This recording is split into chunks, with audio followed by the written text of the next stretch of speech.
Before I begin, I want to say that the information in this video is based off my own lived experience and a basic level of research. I'm not a medical expert. I may have incorrectly explained something. Use the information in this video at your own risk, and if you feel that something is wrong with your body, please go see a doctor sooner rather than later. Hi, my name's Statochip, and in March of 2019, I was diagnosed with rectal cancer. Since then, I've gone through chemotherapy, radiation therapy, and had my cancer cured because now I'm well past 5 years out since treatment. So the chances of it coming back now, at least in that area, is pretty low from what I understand. I made a video way back then going over my thoughts on it. I don't even remember half of what I said. I haven't gone back to watch the video. I haven't felt like going back through that again. But I wanted to make this video to kind of give a rough outline of what I went through so that if you're a person who's going through a similar thing, you might kind of know what to expect. So my initial diagnosis, basically they went in and took a biopsy during a colonoscopy. The biopsies were consistent with invasive, moderately differentiated adenocarcinoma, MSI intact. What does that mean? The moderately differentiated is the cancer grade. Well differentiated is low grade, moderately differentiated is an intermediate grade, and poorly differentiated is a high grade. What does all that mean? It's basically a low grade tumor, one that's well differentiated, means that the tumor cells are organized to look more like normal tissue, and a high grade or poorly differentiated tumor means that the tumor cells don't look like normal cells. And so mine was moderately differentiated, and that's somewhere in between. A high grade or a poorly differentiated tumor in general is going to spread a lot faster. The cells should spread a lot faster than a grade 1 or a well differentiated tumor. So I wasn't in the worst case and caught it kind of reasonably early, so I had a better chance of it not spreading, which so far hasn't shown up anywhere else. So that's good. Okay, and that second part, MSI intact. What does that mean? It took me a little bit of reading and checking articles and looking at stuff to kind of figure it out, because the wording MSI intact doesn't always, the intact part was kind of what threw me for a loop, exactly what that meant in medical terms. MSI stands for microsatellite instability, and basically there's these genes that regulate DNA. They're called mismatch repair genes, and if those aren't working correctly, then they won't properly detect errors in microsatellites, which are repetitive segments of DNA. And if your cancer has microsatellite instability, it can be better targeted by immunotherapies. So that's potentially a good thing. In my case, MSI was intact, so from how I understand that wording, those mismatch repair genes were working. So my cancer wouldn't have been as well targeted by immunotherapy. Okay, so onto the staging. My tumor was staged as T3N1. So what does that mean? The cancer has grown into the outermost layers of the colon or rectum, or through the wall of the colon or the rectum, but has not reached nearby organs. It's spread to either 1 to 3 nearby lymph nodes. That's in the case of like an N1A or N1B, or into areas of fat near the lymph nodes, but not the lymph nodes themselves, and that would be N1C. And it is not spread to distant sites, M0, so it hasn't metastasized, basically. It hasn't gone out and infected other parts of the body. So how do we deal with this? Well, you could cut it out to start, and that frickin' sucks, because then I'm stuck with a colostomy bag for the rest of my life, probably. So that ain't cool. Not a fan of that. So we gave the option to do chemotherapy and radiation and see how that went, to try to avoid having to do surgery. What I got for chemotherapy was called Folfox. It's made up of 3 medicines. You got 5-fluorouracil, or 5-FU, and I'm going to call it 5-FU for the rest of this video because that's hard to pronounce, at least for me. The next one's leucovorin and oxaliplatin. 5-FU and oxaliplatin are chemotherapy drugs that prevent cancer cells from dividing and growing and can cause cancer cells to shrink and die. So that's what we're relying on to kill the cancer, so I don't have to have part of my rectum removed.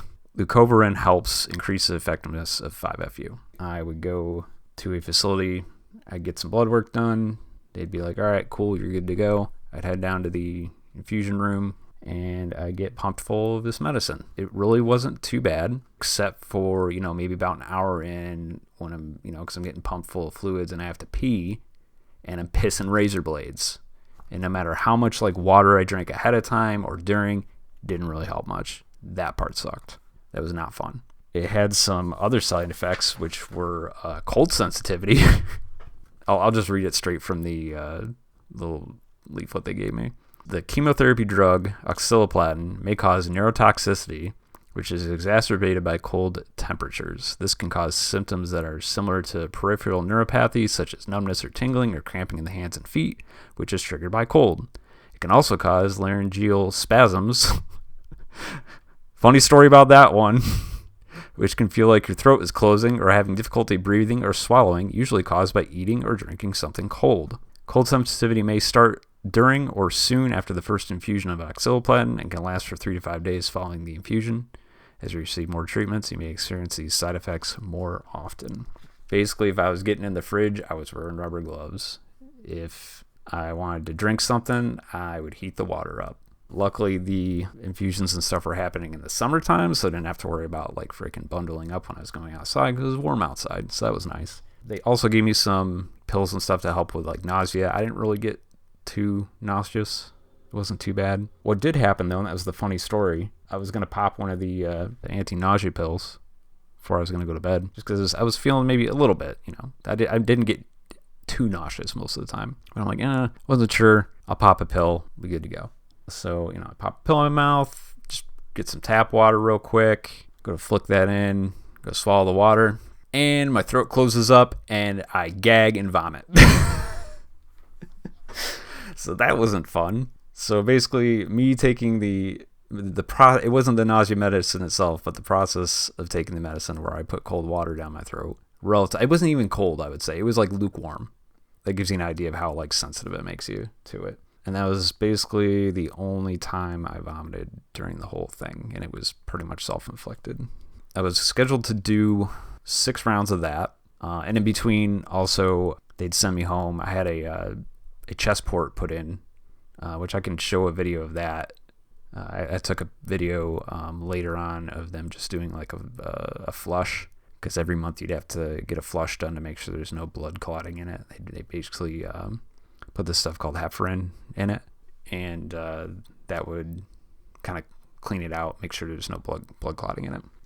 And that thing was super nice because I wouldn't have it's like a lot more comfortable than getting an IV, like a lot more comfortable than getting an IV. They would just stick a needle into that, and then it would I forget what vein it goes into. It's got some freaking Latin name, and I forget what it's called, but you could probably look it up and you'd be able to find it. So the infusions, I did 6 rounds of that, and then they would send me home with a little electric powered, battery powered pump to pump some more of that 5FU in me over like a 4 or 5 day period. So I'd be getting a little bit, keep attacking, during that time between infusions basically. So I get an infusion, take a pump home for 4 or 5 days, come back, they'd pull the pump out of the port, or pull the needle out of the port, and then I'd have a week off, and then I'd do it again.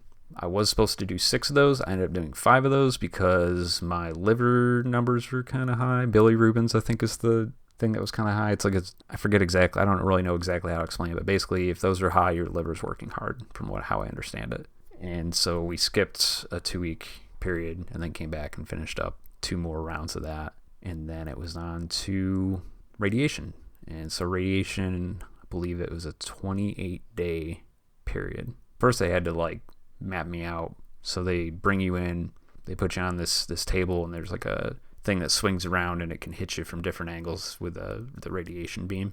So you can get a bunch of different angles of what you're trying to hit. They mark you and they tattoo you so that they can use like BBs, and then those show up, and then they make marks relative to the BBs. They kind of like take an X-ray, and then they tattoo little marks, and they can use those marks to line up the machine so that you're in the same spot every single time. They have like lasers, and then they line those up with your tattoos. So I have 3 tattoos, 3 dots around my hip, 1 in the front, 1 on each side.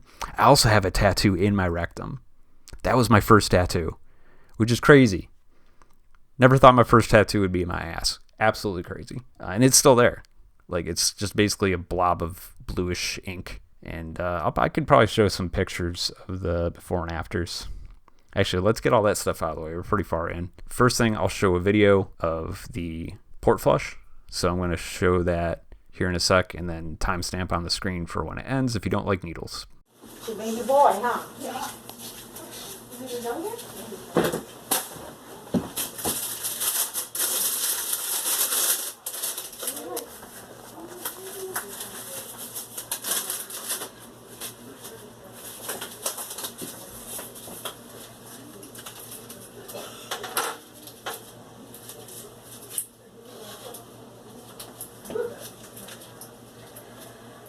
All right, cold spray. There we go.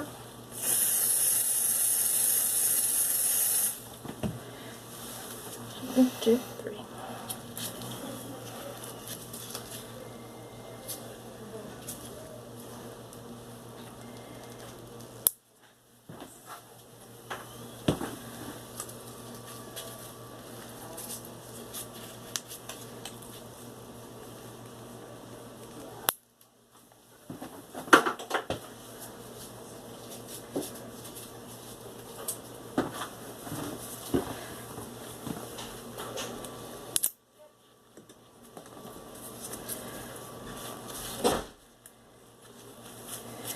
All right, everything's working good. All right, cool. Thanks. You're welcome.